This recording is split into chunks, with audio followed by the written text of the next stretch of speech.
Ningú es volia perdre anit la gran festa del teatre. Hi havia molta expectació per viure la primera edició dels Premis Escènica promoguda per la revista Fan Teatre. I ni Barça ni Madrid, vull dir, en el final el taquillazo l'hem fet aquí, no?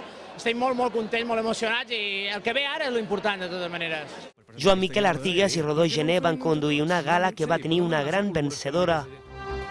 Mort de dama, del Teatre Principal de Palma i TNC.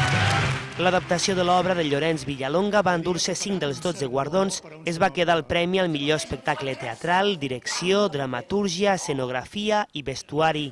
El dedic, evidentment, a tothom que va participar a Mort de dama. Aina Frau. Aina Frau s'endugué el premi a la millor actriu per Maria. Rodó Gené!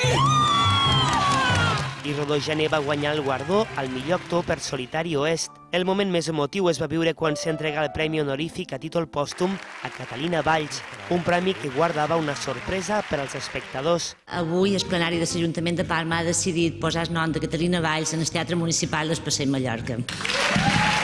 Petit ball d'Augments. Petit ball de la companyia Augments també va rebre el premi al millor espectacle de dansa i millor il·luminació.